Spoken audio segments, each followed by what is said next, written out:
NCERT द्वारा कक्षा 9 कृतिका पुस्तक से लिया गया पहला पाठ इस जल प्रलय में जो फणीश्वर नाथ रेणु द्वारा लिखा गया एक यात्रा संस्मरण है।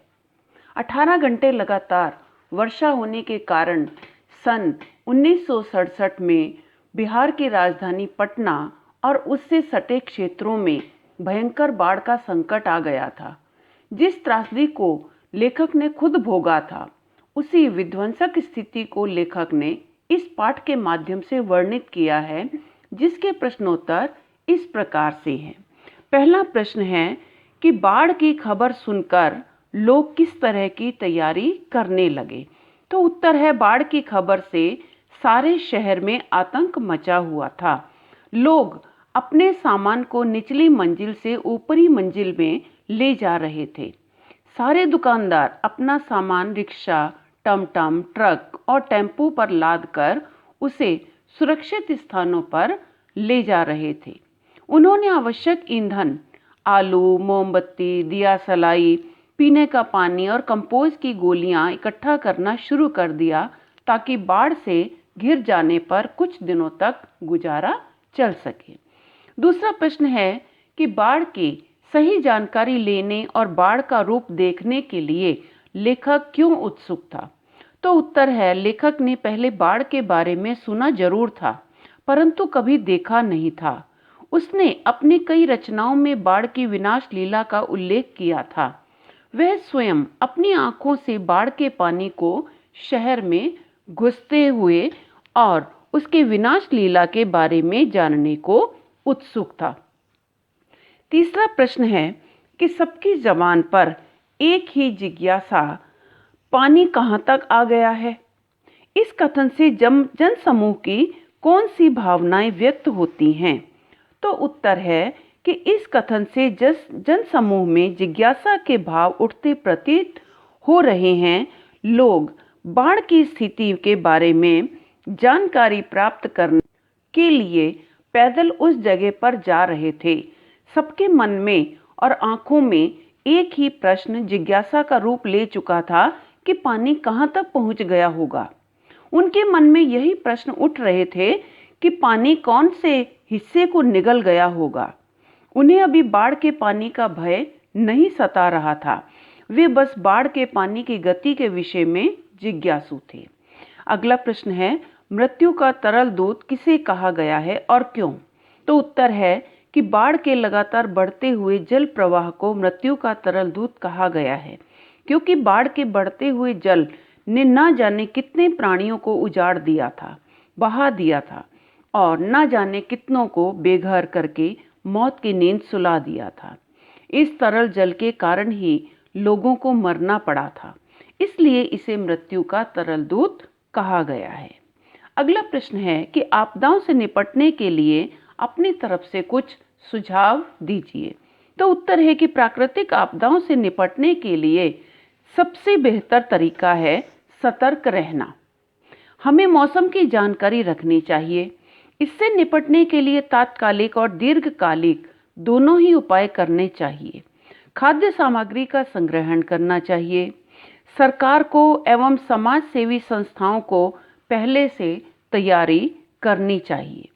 पर्याप्त दवाइयाँ और चिकित्सा के लिए डॉक्टरों को नियुक्त करना चाहिए। अगला प्रश्न है, जब दानापुर डूब रहा था तो पटनिया बाबू लोग उलटकर देखने भी नहीं गए। अब बूझो, इस कथन के द्वारा किस प्रकार की मानसिकता पर चोट की गई है। उत्तर है, उक्त कथन के द्वारा लोगों में पाई जाने वाली द्वेषपूर्ण भावना एवं स्वाभाविक कठोरता पर चोट की गई है, क्योंकि लोग संकट की घड़ी में एक दूसरे की सहायता करने के बजाय अपने निजी स्वार्थों को अधिक महत्व देते हैं। दूसरों का हाल चाल जानने का भी कष्ट नहीं करते हैं।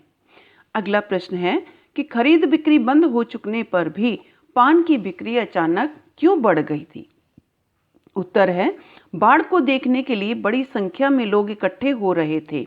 वे बाढ़ से भयभीत नहीं थे, बल्कि हंसी खुशी और कौतूहल से युक्त थे।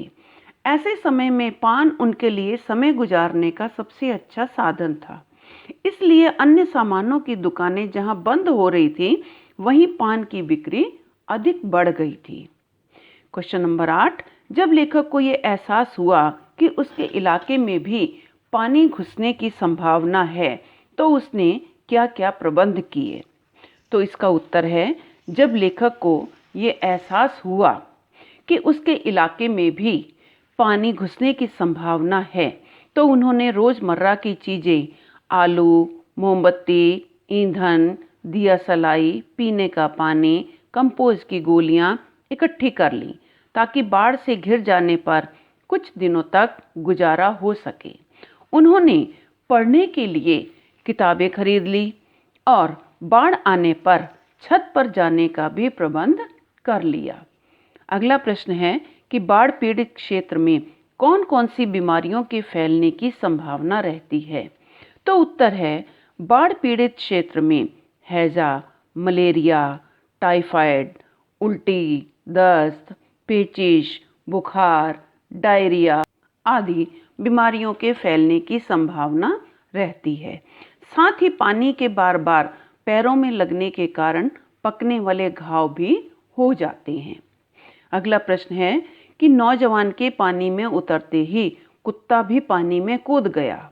दोनों ने किन भावनाओं के वशीभूत होकर ऐसा किया? तो उत्तर है कि नौजवान और कुत्ता गहरे आत्मीय थे। आत्मीय यानी गहरे दोस्ती थी। दोनों एक दूसरे के सच्चे साथी थे। वे एक दूसरे के बिना नहीं रह सकते थे।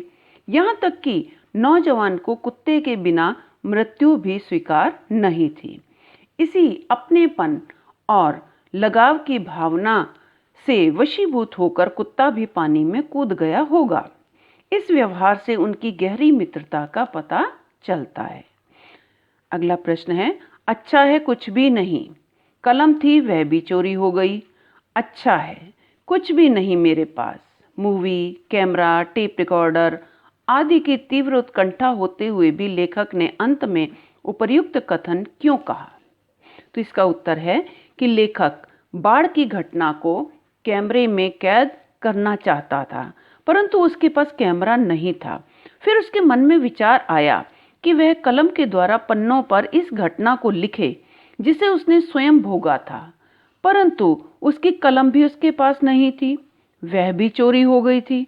फिर लेखक ने सोचा कि अच्छा है उसके पास कुछ भी नहीं है, क्योंकि बाढ़ के इस सजीव रूप को अगर वो कैमरे या पन्नों पर उतारता तो उसे दुख ही प्राप्त होता, क्योंकि फिर बाढ़ को साक्षात अनुभव करने का अवसर उसके हाथ से निकल जाता।